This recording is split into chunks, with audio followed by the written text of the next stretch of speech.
Crimen y castigo, una mirada contemporánea al derecho penal.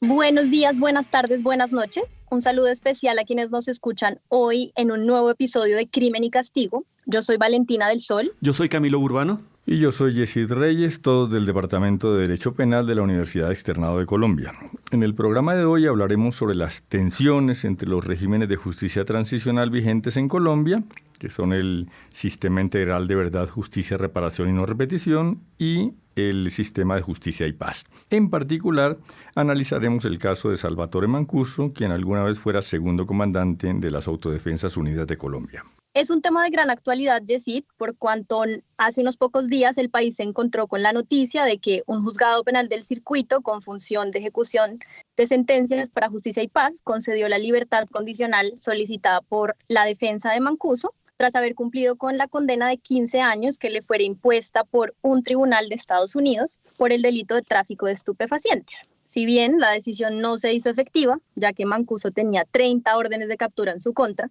generó múltiples preguntas en relación con los compromisos y derechos del ex jefe paramilitar en el marco de los dos modelos de justicia transicional a los que acabas de hacer referencia. En efecto, Valentina, porque además de la noticia que tú acabas de mencionar, que fue el 4 de marzo del 2024, el 18 de ese mismo mes, la JEP aceptó de forma exclusiva el sometimiento de Salvatore Mancuso y asumió de forma preferente y total sus investigaciones tanto como paramilitar, así como, entre comillas, bisagra, entre 1989 y 2004. Luego, entre esas decisiones, hubo una más en virtud de la cual el Tribunal de Justicia y Paz de Barranquilla le negó la libertad a Mancuso por otro de los casos que tiene pendientes, cuestionando la posibilidad de que pueda ser gestor de paz. Y para acabar de complicar la situación, hace un par de días, un magistrado de Justicia y Paz no solamente le concedió la libertad a Mancuso por uno de los casos que tiene pendientes, sino que cuestionó la competencia de la Jurisdicción Especial para la Paz para quedarse con esas investigaciones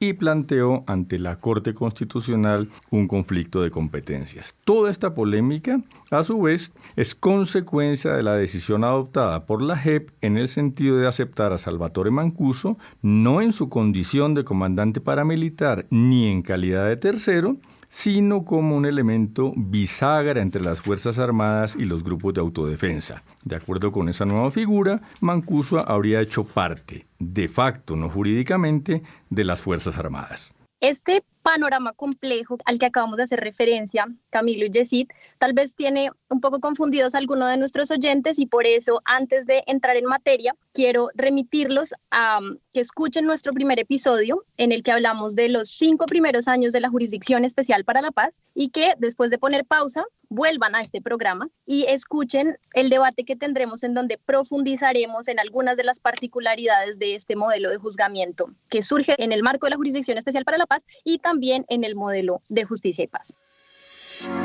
Ahora, en Crimen y Castigo, el debate.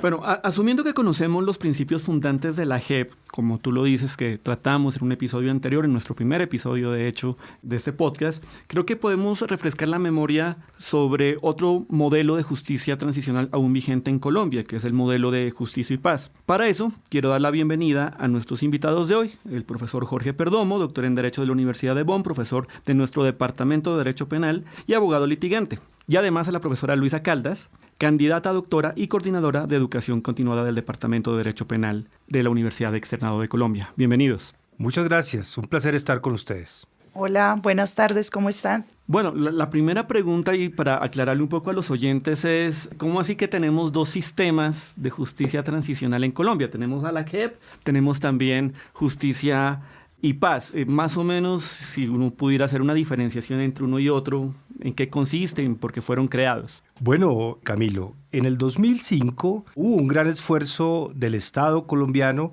por intentar pacificar de alguna forma algunos territorios en Colombia y por eso fue que se pensó en un modelo de justicia transicional, no el primero efectivamente en Colombia, pero sí uno de los más recientes, donde de alguna forma se pudiera obtener verdad, justicia y reparación. Y ese modelo se le llamó Justicia y Paz, fue la Ley 975 de 2005, que contemplaba que principalmente los máximos responsables, cabecillas, se sometían a la justicia en un sistema especial de privación de la libertad que no podía ser o que podía ser entre 5 y 8 años de privación efectiva de la libertad. Como consecuencia de ese proyecto de judicialización transicional, muchos, miles de miembros de las Autodefensas Unidas de Colombia, lo que llamamos nosotros grupos paramilitares, se sometieron, se desmovilizaron y acordaron con el Estado un marco jurídico que fue la Ley 975.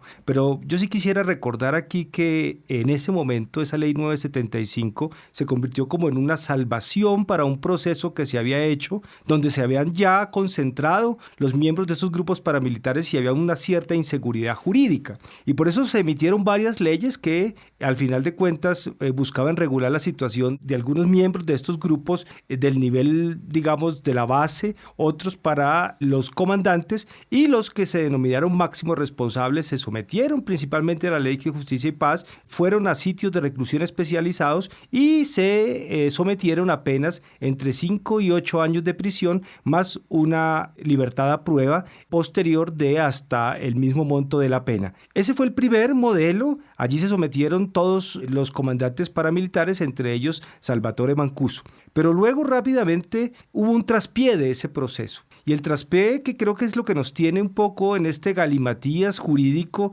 que va a ser objeto de discusión en esta tarde, y es que en el 2008, tempestivamente, de forma repentina, el gobierno colombiano, el gobierno de la época, decidió extraditar a 14 de los desmovilizados, a 14 de estos comandantes, incluidos a Mancuso, por los delitos que ellos hubiesen cometido en el exterior, en concreto en Estados Unidos. A diversas cárceles de Estados Unidos fueron ellos, y entonces ahí empezamos a tener problemas precisamente en el desarrollo de ese modelo de justicia transicional. Y después ya, como todos sabemos, más recientemente se intentó solucionar otra parte del conflicto, que fue la solución que se logró con la desmovilización de la guerrilla de las FARC, el proceso de paz que se gestó hace pocos años y que hoy es, o que creó ese sistema integral de verdad, justicia y reparación, del cual hace parte en varios institutos, entre ellos la JEP. Bueno, yo creo que queda claro el origen, en principio, de estos dos sistemas.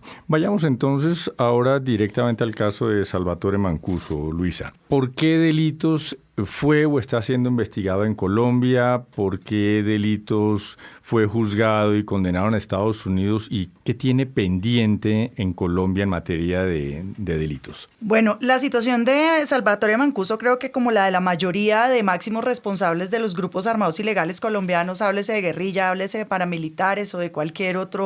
categoría de grupos ilegales, pues creo que es bastante compleja, porque allí se reúne, digamos, una cantidad de delitos que han permanecido durante un tiempo y que hacen parte no solo de su dinámica en Colombia como grupo armado ilegal, en el que están todas las violaciones de derechos humanos, todos los delitos relacionados con genocidios, con crímenes de guerra, con delitos de desplazamiento, delitos relacionados con desaparición forzada, delitos relacionados con secuestros, etcétera, sino que asimismo está el otro grupo de delitos, que son los delitos, digamos, económicos, que de alguna manera son los que le dan la posibilidad a estos grupos armados ilegales de mantenerse vigentes durante tantos años. Entonces, allí, por supuesto, se abren diferentes posibilidades de responder frente a la justicia.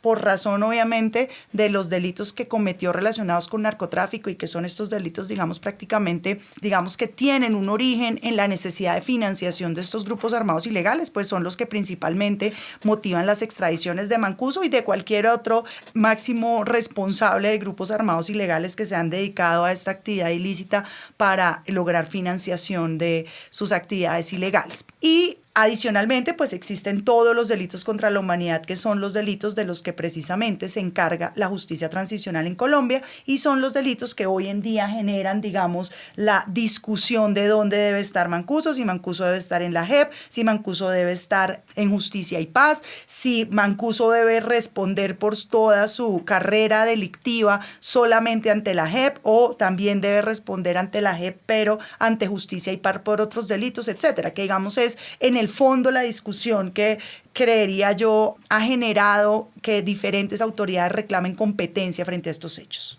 Profesor Perdomo, de manera específica y ahondando en el panorama que planteaba la profesora Luisa sobre la situación de Salvatore Mancuso, ¿cuáles eran los efectos previstos en Justicia y Paz para una persona que era extraditada en el marco de ese modelo y cómo esto, digamos, se pudo haber modificado con el nuevo panorama que involucra a la Jurisdicción Especial para la Paz? Valentina, la extradición nunca estuvo regulada o pensada en la Ley de Justicia y Paz porque era más un compromiso político del gobierno de la época de permitir que ese proceso de justicia transicional se desarrollara. Pero por eso le decía que abruptamente ese proceso de alguna forma se truncó porque no se pudo desarrollar como estuvo pensado y como inicialmente los comandantes que se sometieron, digamos, tenían la expectativa, y entonces se planteó como un problema jurídico. Digamos, uno de los primeros problemas jurídicos es qué pasaba cuando los paramilitares que se habían ido extraditados cumplían la pena en Estados Unidos.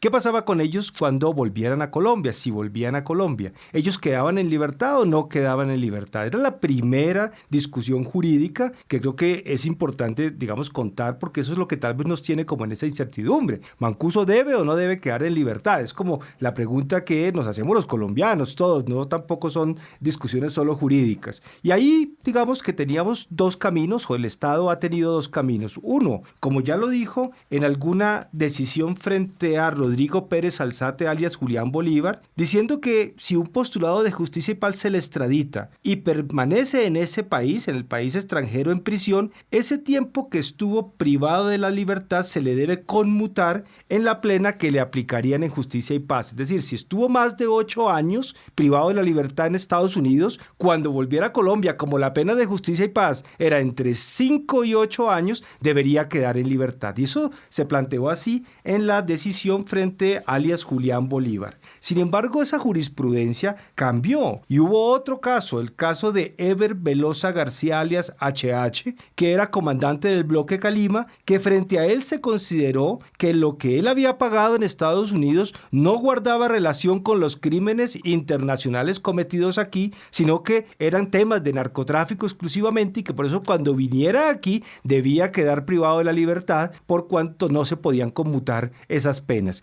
Esa fue la discusión, digamos que, o es la discusión que se encontró Salvatore Mancuso, que se iba a decidir frente a él, y por eso fue que antes de llegar a Colombia lo que hace es empezar a buscar conseguir la libertad por todos los medios, y uno de los caminos que él vio que tuvo fue a llegar y acudir a la Jurisdicción Especial para la Paz, a la JEP, para plantear su sometimiento allí, a pesar de que él ya se había de alguna forma desmovilizado o sometido en el 2005 en el primer proceso de justicia transicional. Solo una pequeña continuación a esta pregunta para clarificar, y puede ser para cualquiera de los presentes en cabina. Si se supone que estos modelos de transición, los beneficios punitivos que reciben los postulados dependen de unas condiciones de aporte a verdad y a reparación para las víctimas, ¿cuáles serían los compromisos o cómo estos compromisos varían o si no varían? ¿Cuál entonces es la respuesta en un caso como el de Salvatore Mancuso? ¿Hubo el aporte a verdad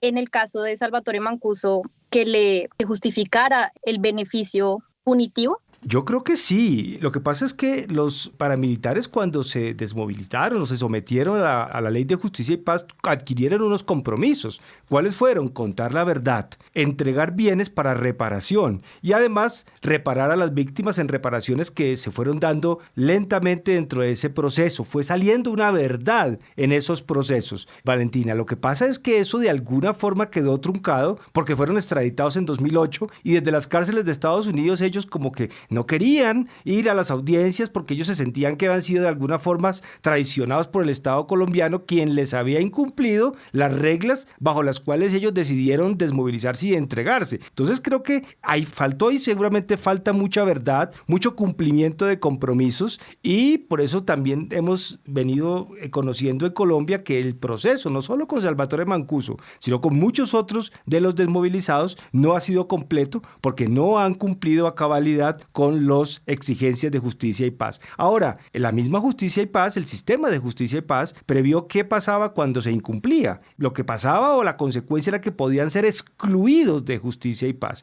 Y muchos de los que participaron en ese momento, que por ejemplo eran narcotraficantes y se colaron como miembros de las autodefensas, o que no cumplieron los requisitos, o que siguieron cometiendo delitos desde las cárceles, fueron expulsados de justicia y paz, caso o cosa que no pasó con el señor Salvatore Mancuso. Pero es que yo creo que también ahí es importante tener en cuenta que dentro de estos procesos de justicia transicional, por supuesto con los pros y contras que tiene cada proceso y cada, digamos, transición que hemos hecho con los diferentes grupos armados, lo cierto es que no es solo un tema jurídico, sino que en el fondo también tiene que haber un compromiso político, y el compromiso político creo yo que es de lado y lado. Es del lado, por supuesto, de quienes se desmovilizan, pero también del lado de los gobiernos. E indiscutiblemente, digamos, nosotros no podemos desconocer que hay situaciones ajenas como tal al proceso de paz, ya sea que hablemos de justicia y paz o ya sea que hablemos de JEP, que en todo caso interfieren en la materialización de esos compromisos, porque esos compromisos son compromisos que a la final tienen que cumplirse durante muchos años y tienen que seguirse cumpliendo con independencia de que los presidentes cambien.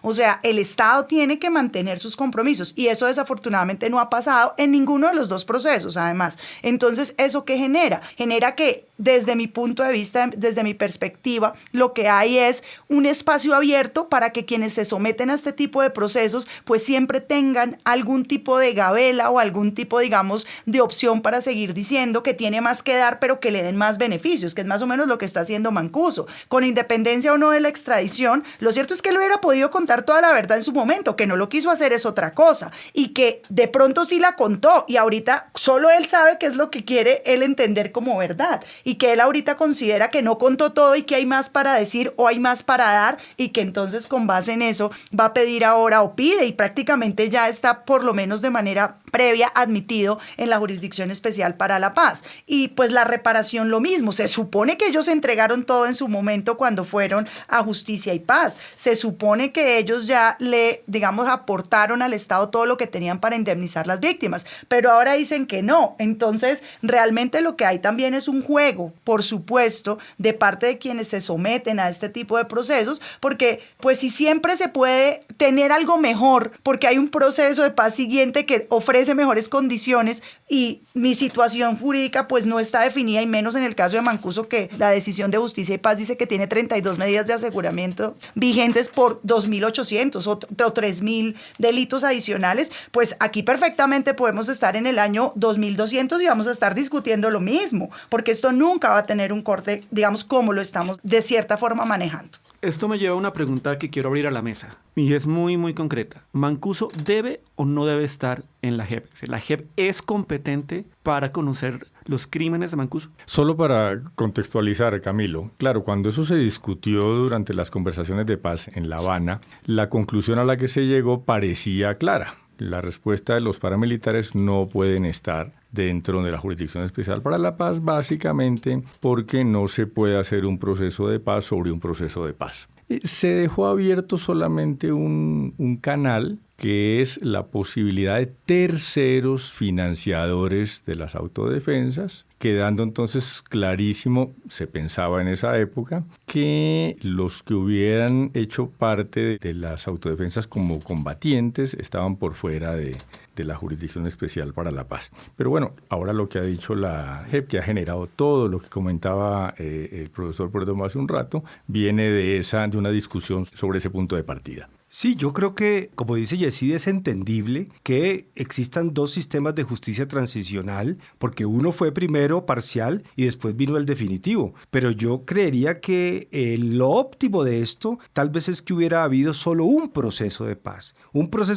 que incluyera a todos los actores, incluido a los paramilitares y a los terceros financiadores también del conflicto. Lo que pasa es que en ese momento, en 2005, se vio como una necesidad, y yo creo que fue correcto, correcto, se tenía que acabar esas máquinas de guerra que estaban dándose en las regiones del país, donde los paramilitares estaban azotando con poblaciones enteras, había muertes, masacres, y se dijo, esa máquina de guerra hay que acabarla y la acabamos con una ley especial. De manera que lo ideal, me parece a mí, es que hubiera existido solo una jurisdicción, solo un sistema para acabar totalmente el conflicto. Lastimosamente, por lo que sabemos, no se pudo, y entonces evidentemente cuando se negoció en La Habana, pues se tuvo que decir, tenemos de alguna forma que pensar que ya hubo un proceso, pero yo quiero sí que decir, yo no creo que sean cosas totalmente independientes, porque además el conflicto o el paramilitarismo surgió precisamente como una reacción a un conflicto entre las FARC y el Estado,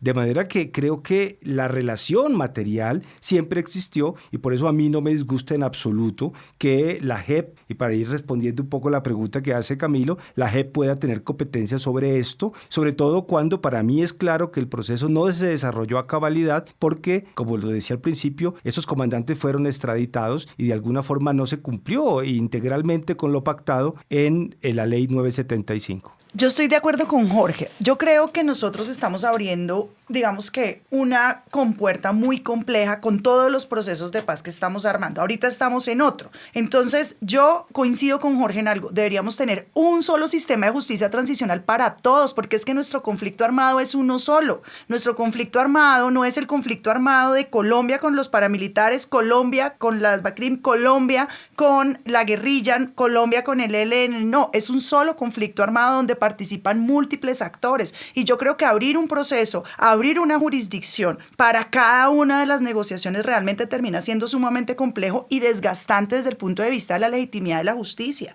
Entonces, yo sí creo que debemos tener una sola jurisdicción transicional y que esa jurisdicción transicional se ocupe de absolutamente todos los procesos que tengan que ver con ese conflicto armado, y aparte la justicia ordinaria, porque es que en últimas eso es lo que justifica su existencia, que es una jurisdicción que está diseñada para aplicar exclusivamente para el conflicto armado y que tiene una vocación de ser transitoria, porque es que si no, esta misma discusión la vamos a estar teniendo en 4 o 5 años cuando tengamos la jurisdicción especial para el ELN o la jurisdicción especial para cualquier otro. Yo creo que es el momento de cerrar eso y de una vez tener una sola jurisdicción. Pero adicional, quiero decir una cosa allí también. ¿En qué sí no estoy de acuerdo? En la forma en la cual se le abrió la puerta a Mancuso en la JEP, porque creo que esa categoría que se abrió de la gente del Estado de facto, sí me parece una categoría sumamente compleja, sumamente peligrosa, y creería que es preferible aceptarlos a todos que empezar, digamos, a crear categorías diferentes para cada solicitud que nos vaya llegando. Yo le veo un problema a su respuesta, si me lo permiten, también un poco para avivar el debate, y es, eso implicaría que uno tengo que aplicárselo a todos los paramilitares que estén en la misma situación, es decir, entra Mancuso, entran prácticamente todos, primer punto. Segundo, eso haría que además por favorabilidad tendría que hacerlo, las penas en la JEP pueden ser mucho más favorables que de Justicia y Paz, debería también suceder, pero además la JEP tiene un mandato reducido en el tiempo. Y, digamos, los esfuerzos de la JEP no han sido o no se han visto reflejados realmente en resultados muy concretos. Meter todo el grupo de los paramilitares a la JEP la puede colapsar más de lo que ya está, y en últimas terminaríamos haciendo una justicia inoperante o más inoperante. Entonces, desde el punto de vista práctico, veo complejo que todos los paramilitares, un grupo importante de los paramilitares también entren a la JEP, porque además ellos no negociaron La Habana. O sea, les vamos a aplicar una normatividad en la cual ellos no participaron en su negociación, siendo justicia transicional. Entonces, para pensarlo, por lo menos desde el punto de vista práctico, me parece que puede ser muy complejo que entren los paramilitares, estando de acuerdo con ustedes de que debió haber un solo proceso, pero no lo hubo. Y al no haberlo, unificarlo por las malas creo que puede ser increíblemente complejo. Al hilo de lo que decía Camilo, y antes de darle la palabra a nuestros invitados, desde el punto de vista estrictamente teórico, entiendo perfectamente lo que dijeron. Evidentemente, si uno puede tener un solo tribunal para todos los que han intervenido en el conflicto armado, sería lo ideal. Pero el punto que le preocupa a Camilo es el mismo que me preocupa a mí. La JEP hace parte de un sistema integral de verdad, justicia, reparación y no repetición, que fue diseñado teniendo en cuenta unas condiciones pensadas para las FARC y sobre todo con un límite temporal que se calculó teniendo en cuenta el volumen de procesos que puedan tener. Entonces, la preocupación mía es la misma de Camilo. Teóricamente creo que no tenemos discusión. Sería lo ideal tener un solo tribunal. ¿Cómo ven llevar eso a la práctica? ¿Se puede hacer sin modificaciones constitucionales y legales, sin abrir un nuevo acuerdo de paz? Pues es que yo, tomando la misma expresión de Camilo, a las malas, es que yo creo que eso ya pasó, porque es que la decisión de Mancuso le abre la puerta a cualquier persona paramilitar que esté en la misma situación de Mancuso, porque si cualquiera de ellos puede demostrar, igual que Mancuso, que fue un agente del Estado de facto, ya entra, no por voluntad, sino por obligación, y así lo clasificó la JEP en la decisión de la sección de apelaciones que salió hace poco, diciendo es que si usted es agente del Estado de facto, usted entra a la JEP no como un tercero, no voluntariamente, es porque esta es su jurisdicción natural, pero adicionalmente desde el punto de vista del marco temporal está incluido, porque estamos hablando exactamente del mismo conflicto del 2016 hacia atrás. Entonces yo sí preferiría quitarle, digamos, esa posibilidad de que siga siendo un objeto de interpretación jurisprudencial como fue lo de Mancuso y de una vez hacer una modificación. Seguramente se requieran modificaciones,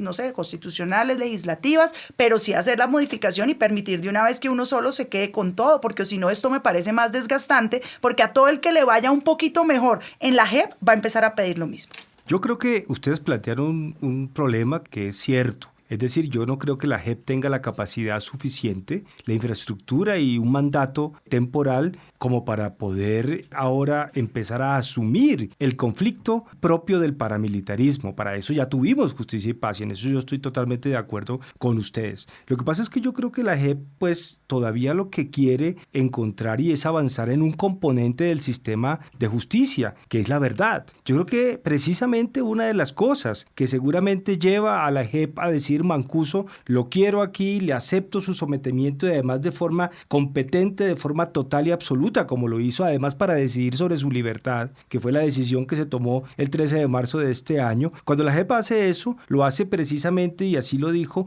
buscando verdad. Y para eso recuerden ustedes que le dijo a Mancuso, le damos a usted la posibilidad de que en mayo del 2023 tenga una audiencia de aporte de verdad, una audiencia que fue pública, algunas, otras reservadas por petición precisamente del mismo Mancuso, y allí después de analizar la información que iba a entregar o que entregaría Salvatore Mancuso fue que vino la decisión primero parcial y ahora total de aceptar ese sometimiento de Salvatore Mancuso a la JEP. Es decir, Mancuso tuvo que hacer un ejercicio de explicarle a la JEP por qué él quería entrar y someterse y cuál era la verdad que él aportaría. Entonces, si bien yo estoy de acuerdo con ustedes en que la entrada de Mancuso abre de alguna forma un boquete muy grande que tal vez, como decía Camilo, puede colapsar a la JEP. Eso creo que no estuvo pensado desde el principio y creo que es una preocupación al interior de la JEP que tienen muchos de los mismos magistrados de la JEP. A pesar de eso, yo creo que la forma o el objetivo para aceptar ese sometimiento, que es precisamente avanzar en verdad, es bastante loable y yo creo que aquí sin duda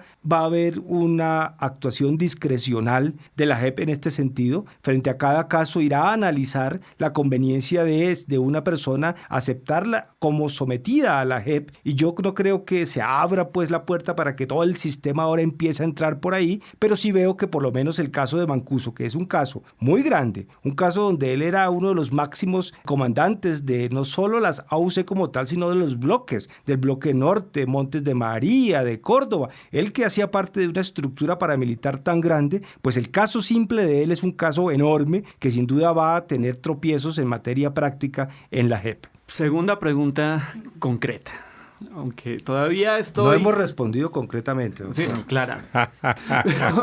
La segunda pregunta también tiene que ver con algo que le preocupa mucho a la gente cuando uno está hablando sobre el tema en la calle y es... ¿Salvatore Mancuso puede o no puede ser gestor de paz? ¿Cumple los requisitos? Bueno, la verdad es que eso fue lo que se determinó en el 2022, ¿no? A través de una resolución del presidente, se determinó a partir de la ley 2272 que fue declarada exequible, por lo menos parcialmente por la Corte Constitucional, se dijo él puede ser gestor de paz. Sin embargo, digamos que el análisis para si debe ser gestor de paz es un análisis que de alguna forma es independiente para saber si él recobra su libertad. Digamos que son como dos análisis diferentes porque el gobierno solicita a la jurisdicción de justicia y paz que lo deje libre porque es gestor de paz. Sin embargo, la jurisdicción, como todos sabemos, toma una decisión en la que dice que no puede quedar en libertad por varias razones. Primero, porque esa gestoría de paz es ilimitada en el tiempo, porque no hay una circunscripción territorial precisa, lo dice, porque además la decisión de ser gestor de paz no es excepcional y cualquier consideración sobre estos temas deben ser excepcional, y porque Mancuso dice en principio no participa en las hostilidades porque él ya está desmovilizado. Entonces ahí empiezan unas primeras fisuras sobre el tema concreto de gestor de paz, y yo creo que cuando el gobierno toma la decisión de que sea gestor de paz en su resolución, en su decreto seguramente lo hace pues pensando en que se cumplen los requisitos de la 2272. Sin embargo, cuando lo analiza la Jurisdicción de Justicia y Paz, el Tribunal del Barranquilla, ustedes saben que decide inaplicar esa resolución presidencial y dice deniega la solicitud del gobierno nacional de la libertad de Mancuso. Entonces yo creo que son cosas diferentes y pues si se cumplen los requisitos de la 2272, él podría ser gestor de paz. El problema es justamente el argumento del magistrado de Barranquilla, porque él revisa esas normas legales y en esas normas legales está claro que puede ser gestor de paz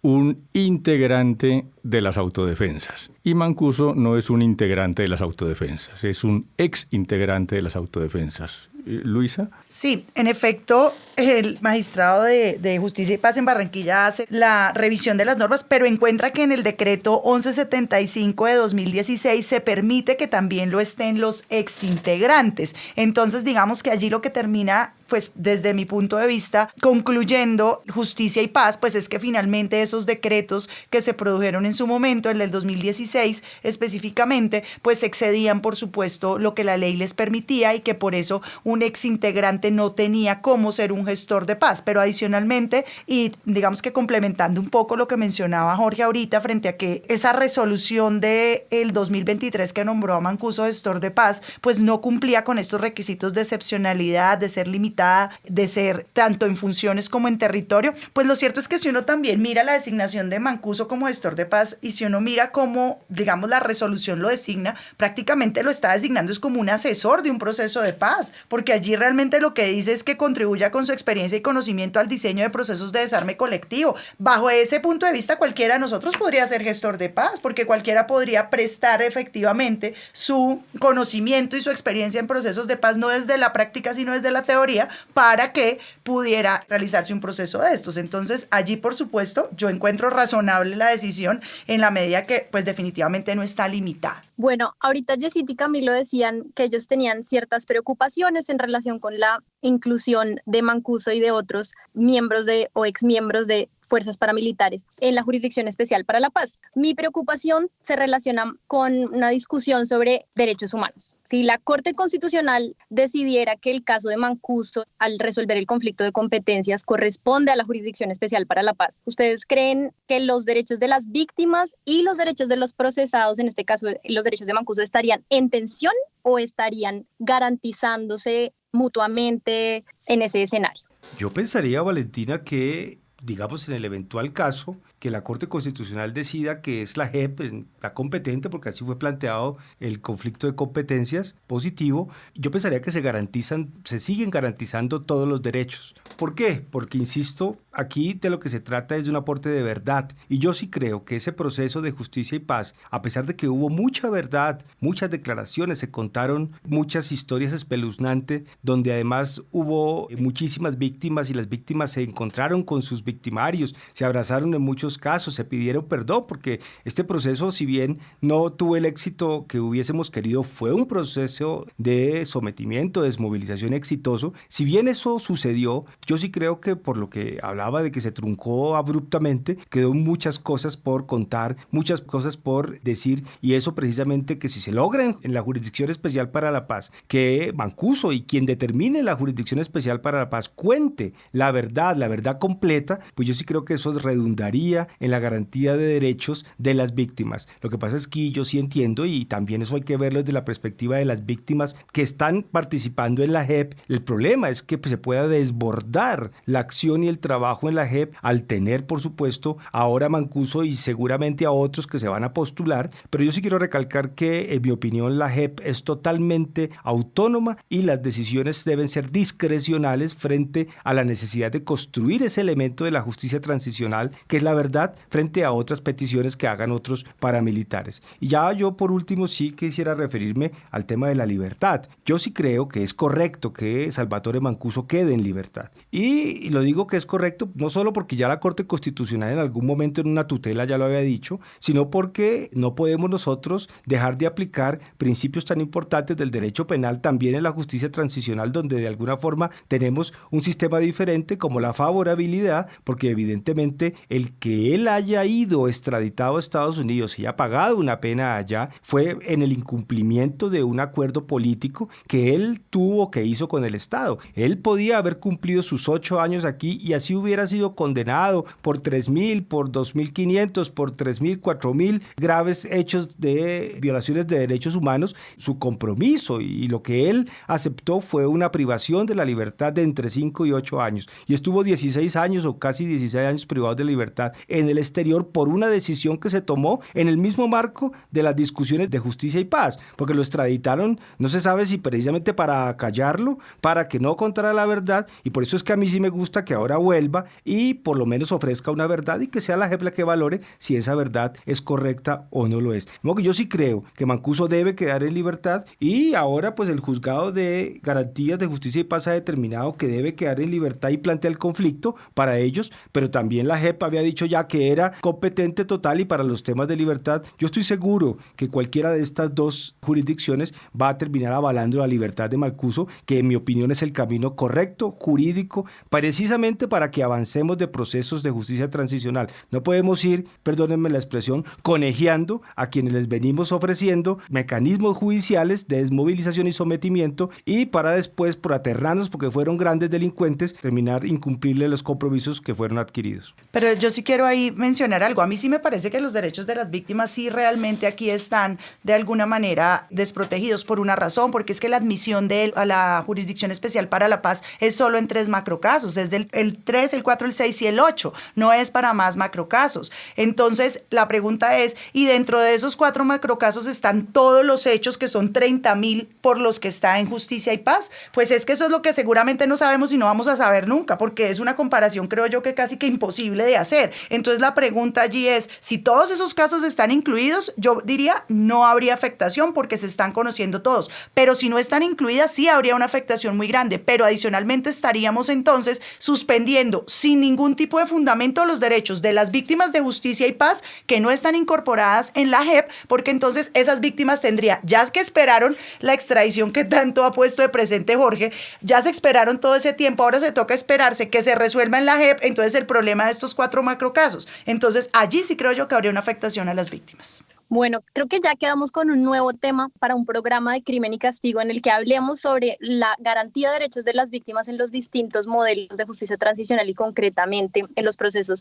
penales o de juzgamiento que se derivan de estos 2 modelos. Por ahora, tengo la tarea de cerrar este programa, no sin antes agradecerle al profesor Perdomo, a la profesora Caldas, Yesid, Camilo, como siempre, un gusto compartir este espacio con ustedes y gracias a quienes nos escucharon en el episodio de hoy. Para conocer más información sobre este podcast y otras actividades del Departamento de Derecho Penal de la Universidad Externado de Colombia, encuéntrenos en X, Instagram y LinkedIn como @derpenalus.